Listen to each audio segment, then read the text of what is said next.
conference on lesbianism and orthodoxy. I said, don't you guys want to talk about this? And there was hesitation, does this really apply? Is there really what to talk about at a JOFA conference?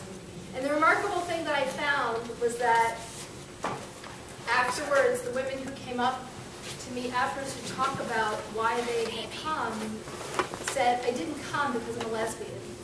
I came because I'm single and I'm 45, or I'm childless, or I'm divorced. So over the years, it's helped me frame some questions, and I believe that in talking with Gina about what tonight might be about in our discussions, some of the questions that we might think about are, how does the discussion of lesbian, bisexual, and transgender people in orthodoxy highlight the struggles of straight women in relation to their gender and sexual identities? And how does looking at those on the margins help us lift the rock to look under and see who might be hiding there? So before I continue, I just want to say a little bit about our book tour. This book came out almost 2 years ago now, in May, in fact. It's about to have a birthday on May 11th. And the first year we called it the You Are Not Alone book tour, in part because you are not alone, and that was the message that we wanted to spread, and also because of the title. Now the title, people ask me, what on earth is this title all about? And so the title for me is, in learning the texts on lesbianism in the Torah and the rabbinic texts, and there aren't such texts, which Elaine's going to let you know all about. The Rambam says, there are women in your midst. Don't let these women come in to visit your wives, and don't let your wives in to visit them. In other words, keep your wives away from them. So the Rambam really was the first time that I saw recognition of that fact that somebody was saying to me, you're not alone. The Rambam was saying to me, you're not alone. There are these communities of women. That's my finish for tonight. But, we are everywhere, and the Rambam recognized these subterranean communities in his midst. So this year there's a second title. I never understood why musicians give their musical tours titles, but now I'm into it. So this one is called the Kanfei Tzipora book tour, and this is where I'm going to start to cry. My mom just passed away, and Zichronah Livracha, her name was Tzipora. And I just finished saying Kaddish for her last week. And this is also just the thank you to JOFA. I read the book that's actually out there about a daughter's recitation of Kaddish. And I learned that actually, this is just a little tangent, because this is where my head is at, that originally Kaddish was meant for the deceased, that their soul should reach a good place and a final destination. But it became, for the mourner, a ritual of comfort. So the rabbis recognized women should have this ritual too. So thank you so much, JOFA, for giving me that. You empowered me to go to shul as often as I could to say Kaddish. And it's upon my mother's wings that this book tour is happening this year, because it's hard to get up energy when you are mourning, but I feel her energy here. So this is in her memory. Okay, so just 2 words about me, and then I'm just going to go quickly to my reading, and everybody here has a reading or something to tell you about themselves. And I'm going to time myself, because I'm going to time the rest of you. So I didn't grow up in a particularly Orthodox home, but with 2 parents for whom traditional Judaism was extremely important. And Dad, correct me if I get anything wrong. And they gave me the greatest gift of my life. They gave me a traditional Orthodox Jewish education. And every single day of my life, I am so grateful that I had that. And in my modern Orthodox Jewish day school, I was taught that you can take it with you, it belongs to you, and nobody else has it except for you. And I eventually ended up at Stern College. And I just have to share one of my favorite Stern College memories, that when the circus came to town, do you guys know that? You wait up all night, because if you look out from Brookdale Hall, I was on the 12th floor, you could see the animals at 3 a.m. walking from the boat boats over to Madison Square Garden. I swear to God, raise your hand if you knew about this. Isn't it like, aside from many wonderful things, isn't that one of the best things about Stern College? Okay. Okay, so now I'm just going to read my piece, and there's some names here I've taken out to protect the innocent. Okay. I will see you on the way out.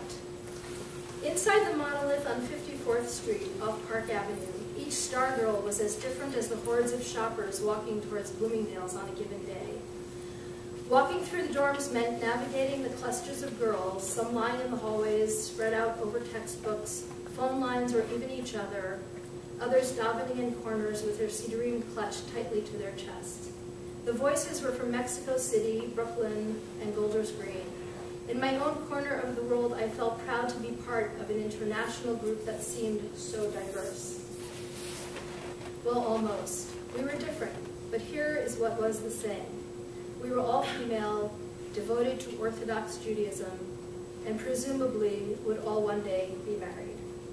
We studied Mishnah, Navi, and Tehillim, biology, math, and history. We ate, davened, learned, and slept under one roof. The tent over our existence together seemed large enough to hold us all. It was these commonalities that made us feel like we were in one school of fish. It was on Thursday nights that my sense of belonging broke down. I couldn't understand why everybody left. Where did they have to go, and whom were they going to meet?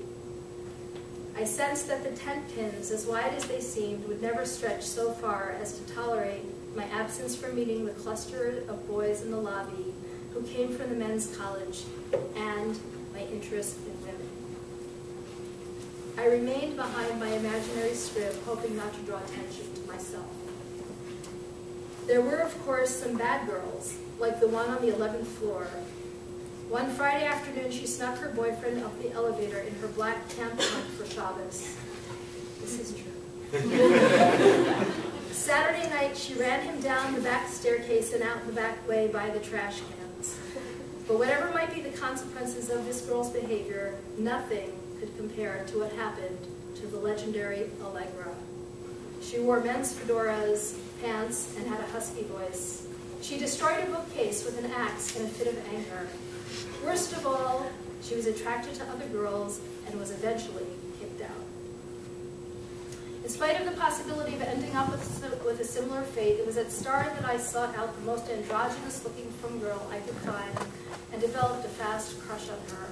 After a few awkward study sessions, Shalva and I ended up spending much time together shopping, roaming the streets of Greenwich Village, sharing secrets during sleepovers at her parents' home in nearby Englewood. We developed the kind of closeness that I imagined romantic relationships were made of. One morning we woke up in her single bed, lying on our backs side by side, with the guest bed empty next to us. Half awake in the hazy light, I noticed her mother leaning against the wall, trembling and looking faint. If we couldn't see each other, maybe her mother wouldn't be able to see us either. We both immediately turned away, so we were lying back to back. By the time I looked again, her mother was gone. And now I'm just going to switch over to a scene in Israel, after Stern, Berkeley, Israel. One summer I planned to visit my family in Israel. Before I left, one of these friends tipped me off that there would be a meeting in Jerusalem on the second Thursday in July. It would be a meeting of Orthodox lesbians, recall Ibn Ezra 31. I think it will be good for you, were her parting words and gift. I walked into the salon, the living room, which was both bayit and makeshift women's center. Someone had been cooking. Condensation on the windows smelled of onions and eggplant.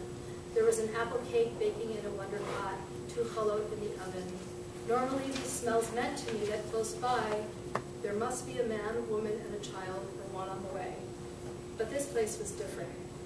The dimness of the room pulled me forward like a question mark, and I drew closer and peered through the low lights to get a closer look at one of the women resting on the couch. Immediately, I flashed back to 6 years earlier, remembering the clothing I wore at my admissions interview for Star, a starched white shirt and knee-length plaid skirt. My interviewer wore a corduroy tan suit. I fidgeted uncomfortably in my chair that was covered in vinyl, smelling like the back of an old taxi. "Miryam," she acknowledged in this entirely other setting. Mrs. Roth, what are you doing here? The same thing you were doing. She smiled the same smile she wore during the interview, sizing me up, slightly amused. But this time she seemed to have something more important on her mind.